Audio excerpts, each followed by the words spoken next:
Today, I'll be giving my first impressions on Fire Emblem Engage. Welcome to the Switch Clicks Podcast, episode 120, recorded on January 24th, 2023. My name's Dakota, and today I'm joined by Tyler. Woo! Of course, we don't have Kaiser here, who is the veteran Fire Emblem fan, but you got me, who's only played one other Fire Emblem game before this. I've played none. Never touched the franchise. So of course, we are the most qualified. Closest I've got to touching a Fire Emblem game is that one episode of Subspace Emissary where you're running through the castle. And I have to imagine that's pretty close to how the game goes, right? Tactical RPG versus fighting game platformer level. Okay, so I bought the game on release, which was January 20th. And I bought it I caved, honestly. I wasn't too sure on the game beforehand because I really enjoyed Three Houses. I really enjoyed how they kind of introduced their characters that you get to choose in the different houses. Because you get to choose the house, and now you're stuck with those characters. So you get to really learn a lot about them. The difference in this game, in Engage, is that throughout your playthrough through the game, you're going to collect, allies that you can control and fight with. Yeah, I imagine that's how most Fire Emblem games, like the non-houses ones, work. Or at least that is true, I think. I don't have much experience with them, but I think you do get a smaller choice pool to choose out of. But this game, you just start collecting them. Yeah. And you learn about the character in little dialogue boxes. They're completely optional. Right. I have to imagine some of these dialogue boxes are voice acted, which is a good thing. Most of it is voice acted, besides some of the overworld interactions with the characters. But everything in between is completely voice acted. Actually, that's really hype. It is actually pretty hype. Because there's so many characters, I've recognized some of the voice actors. I'm like, who is that? Who is that? And there are some people who have been in some anime I've watched. Fair enough. I have to wonder, I've heard this one's actually pretty good. Like, all the stuff I've seen on like Twitter and stuff is like, oh wow, this one's actually a really good Fire Emblem game. Granted, you don't have like a ton of experience, but what are your opinions on that idea for as long as you've gotten, as far as you gotten it? Yeah, I'm only about 6 chapters in out of 26 apparently. And I personally still prefer Three Houses. Now, if Kaiser were here, he would slap me. Fair enough. I don't think he likes that game, but I just like the characters more in Three Houses so far. Now, yeah, that makes sense. I haven't been able to meet many characters in Engage so far, so maybe just I've met a handful. The first 9, no, I've met the first 11, and all of them have been quite bland. From what I've seen, it kind of seems like Three Houses was like Fire Emblem, the dating sim. I'm not sure if that's just how all Fire Emblem is, but like Three Houses at least did feel very character focused. Where Yeah. I imagine this one's probably more of your generic, maybe not generic, but like your typical RPG. That's also hard to say because there is so much dialogue in between. And then before the game came out, I think there were either leaks or rumors or something that you could literally match different characters together, not even just your character and another character. You could match 2 different characters together and they would get married or have a relationship or something, as long as their relationship gets to S tier or whatever. So people are like, whoa, this is different, interesting, because that's never been in a Fire Emblem game.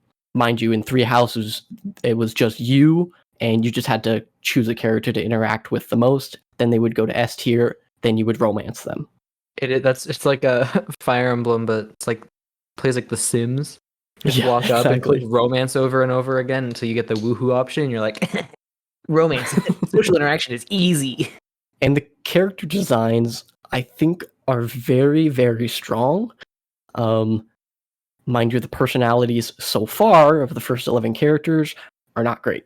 They're very generic. You got I don't know, I think his name is Vander, who's like the knight by your side. And that's your first guy on a horse. Slick knight, I have to imagine. Yeah, and then you got Uh, like these two younger twin characters, and they're both magic users, and they were like the super fans of you. okay.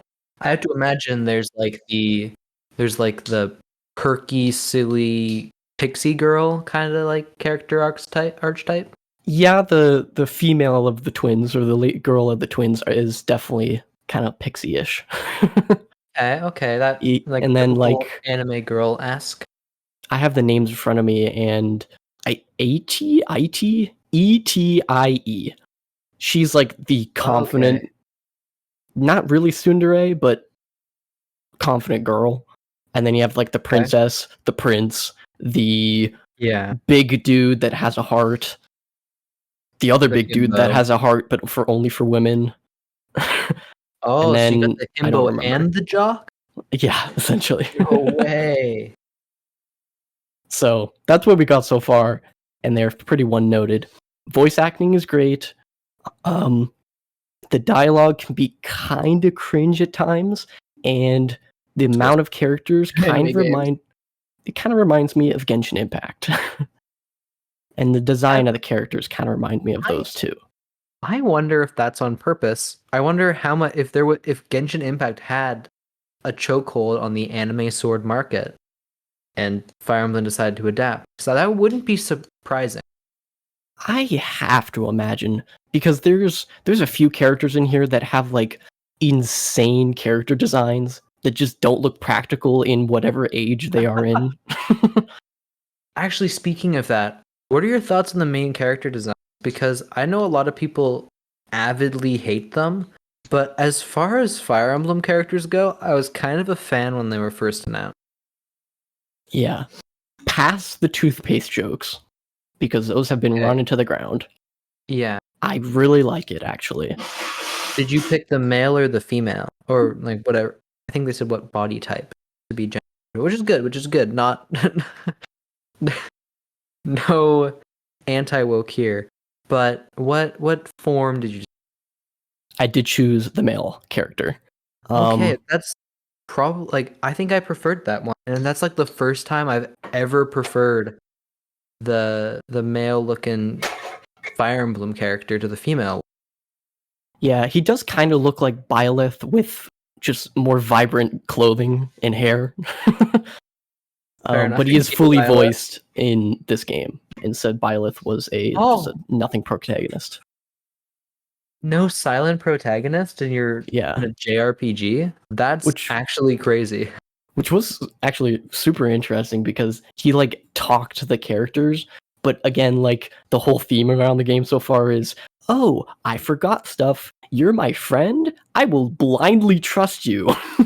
Oh no, it's a amnesia plot?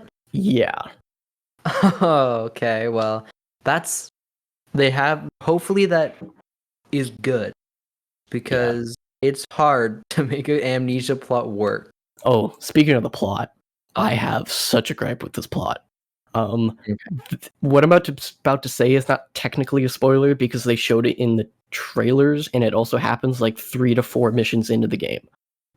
You're okay. So the basic plot is you are the son or daughter of dragon that can like live for a long time. And she is like the queen of this land. In the opening of the game, you are defeated, I think, or you black out during a battle, and then you wake up, and it's 1,000 years later, which O- sounds stupid, Okay. but Sure. I'm wake up, following. it's 1,000 years later. Then the Vander he finds you. Then the two twins they find you. Then you go through, do your little fake tutorial thing. Then you meet up with your mom, which is still your mom and is a dragon. And she's like, "I've been waiting 1,000 years for you to wake up." And then a week later, she gets stabbed or like magic beamed and she dies. Awesome.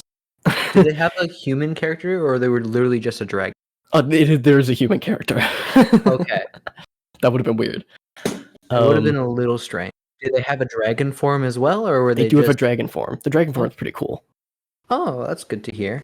I'm Is kind it of like a hoping. unique dragon or like a typical European dragon? I'd say it's a pretty unique dragon. I think it has like 4 wings. Oh, I love four-winged. I love multi-armed, multi-legged, weird character designs. So that's hype. So then she dies, and there's like a prolonged 5 minute, at least 5 minute scene of her just dying in your arms.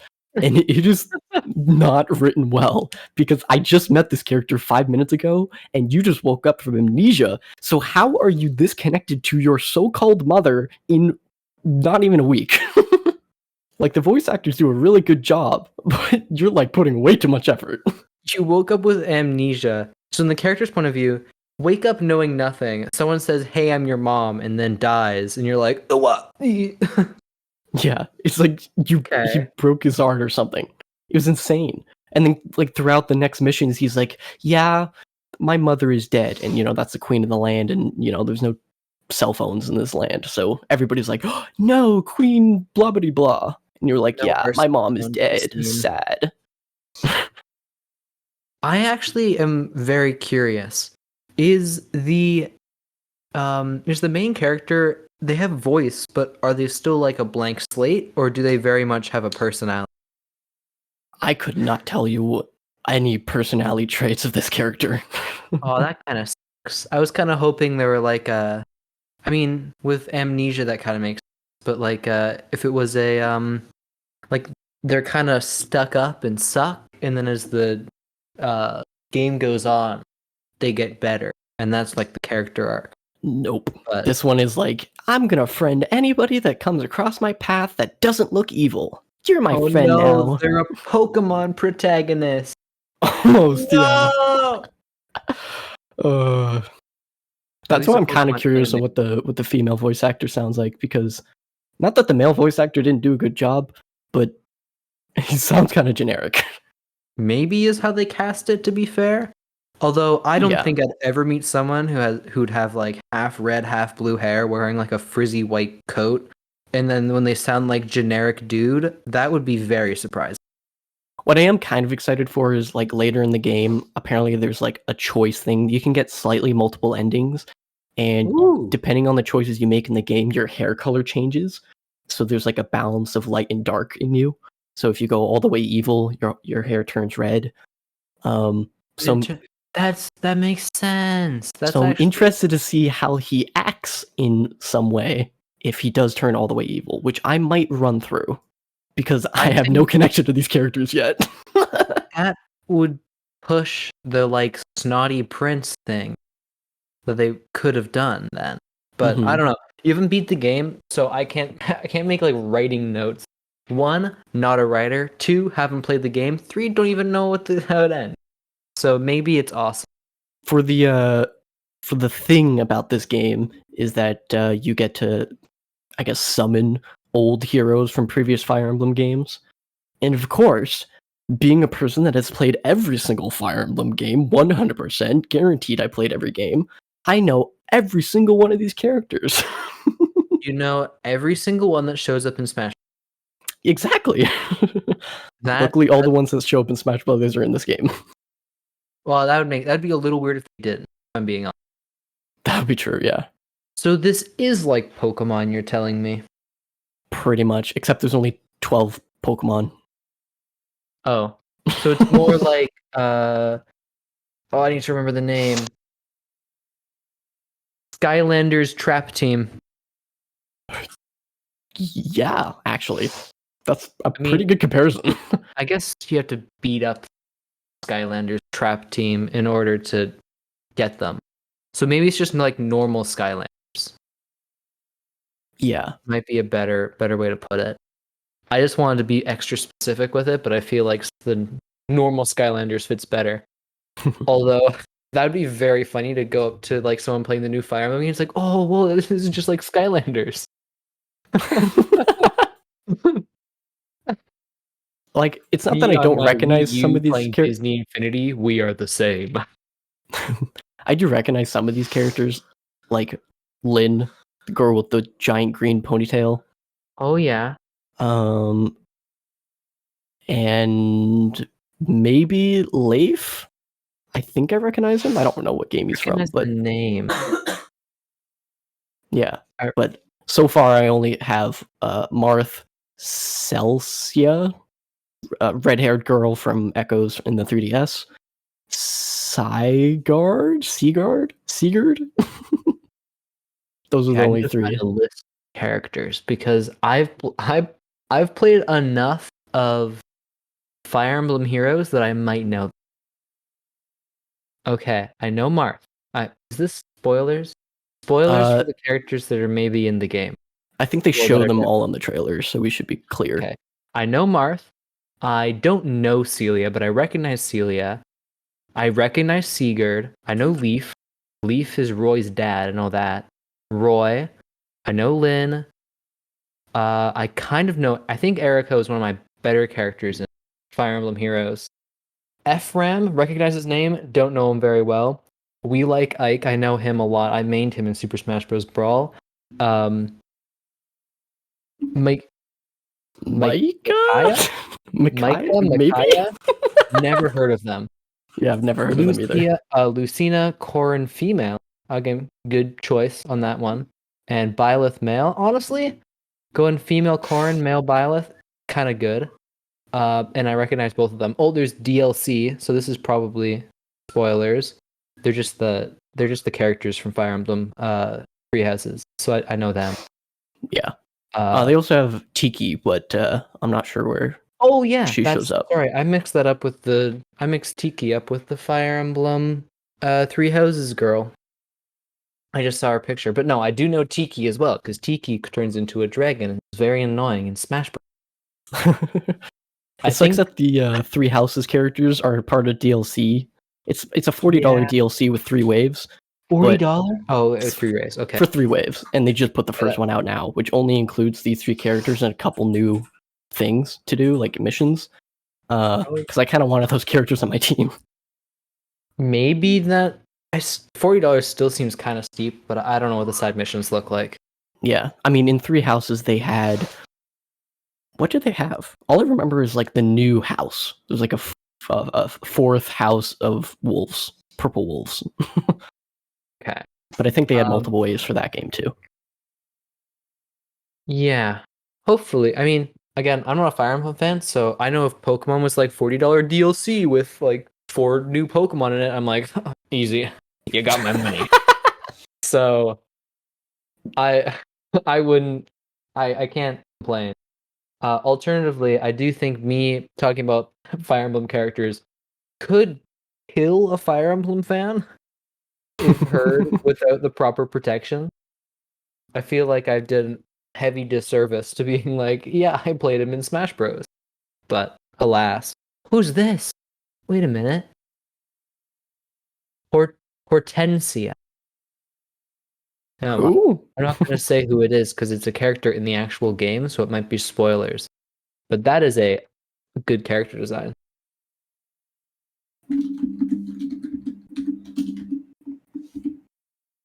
Hortensia. Yeah, this is what, that's example A of crazy designs that don't look practical in that day and age. Okay, wait. I'm looking through. I kind of like the non-practical designs, although I don't know. I think I'm always just biased towards the female designs in Fire Emblem, just in general. It feels like they put slightly more work into them, or the people that design just prefer designing female characters, which I completely understand.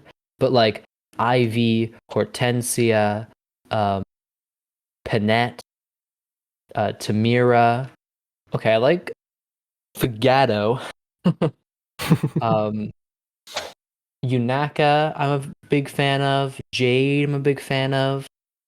Lapis is also pretty cool. Pandero looks like a Pokemon gym leader. You know what? I'm. I don't think I'd play the game, but if I was a Fire Emblem fan, I wouldn't be opposed to having like a figurine of one of these characters. But Yeah. also, that is a slippery slope, so probably shouldn't do that. Just imagine once these characters get into people's hands, they start to play the game, and then they get connected to all of them, and then they throw them into Fire Emblem Heroes. Oh no, the money is already rolling in. Again, they might have just taken some plans from Genshin Impact there. True. Okay. I can't stop looking at these characters. That's just all I'm going to talk about. Panette has like doll stitches on her, and I don't know what that means for the character, but that's awesome. Alternatively, Marin cannot really tell what maybe female, maybe it's non-binary, androgynous. Also looks awesome. They've got a fur collar and spiked fingers, which is always a big fan of any like claws in a character. But I need to stop. We need to move on. This is too much. Too much of a. Again, speaking of slippery slopes, Well, and also this nothing is really. a highly visual section of a podcast episode. Will not have a visual. Well, I don't really have anything to move on to. That's kind of it. Well, I mean, say no more. Okay, of course they have Anna. They always gotta have Anna. Um, I'm gonna stop anyway though, even though I said I wouldn't, because I feel like this is way too visual for a podcast. Did you hey, notice that Kira Buckland voices Erica?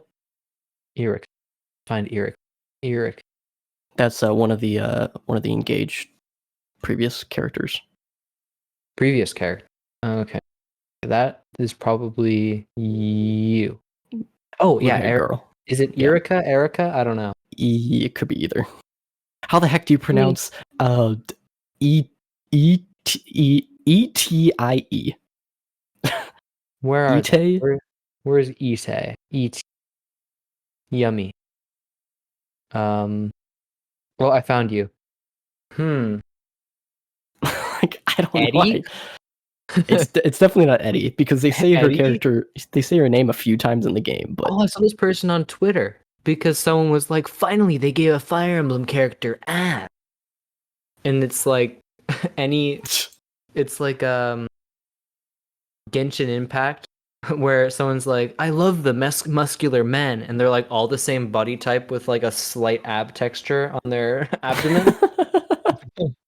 And that's very funny to me. But I don't care how the pronunciation is. I'm calling her Eddie. Selena looks kind of nice too. I need to stop. I've gone too far.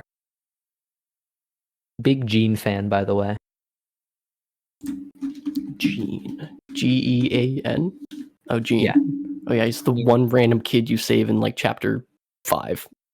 Got the dork energy going on. Like myself, dork energy in a character. I don't know. I always feel like voiced by Tails. Oh. I don't know. I imagine this have to imagine as a little boy. Yes. But I always feel like all the fun like small character designs, like character designs on small guys, small people, are always like spent on female characters. Like I was playing, I'm not gonna even remember their name, but I was playing Indivisible the other day. And the healer in that game is very fun. But they have like I like to think of it as like Nana and Popo energy, where it's just like a cute little guy doing their thing. And I feel like all the cute little guy designs are spent on female characters. I'm like, I want myself a Popo. We got too many Nanas. But alas, that is my gripe. The character is very cute though. If you're at home and access to a computer and I'm wondering who the heck I'm talking about, their name is Ginseng and Honey. They're a duo character healer, and they're very fun. I like them a lot. But alas, that I must stop. I must stop as I am going too far off the world. I guess as a final thought, as far as you are in the game, would you recommend it to people? It's hard to say. Hard to say. Okay. Because, these games are like 60 hours long usually, just about. And I'm 5 hours in. So I usually don't play these types of games either, like a strategy RPG. I hate these types of games normally, but I really like the Okay. characters in Fire Emblem, so. Okay, you've heard it here first, folks. Don't buy it. It sucks. Thank you for joining us and discussing my first impressions of Fire Emblem Engage. We'd love it if you could follow us on Twitter and listen to future episodes on Spotify and iTunes. Join our community Discord server to continue today's discussion, and we'll see you next time on the Switch Clicks podcast.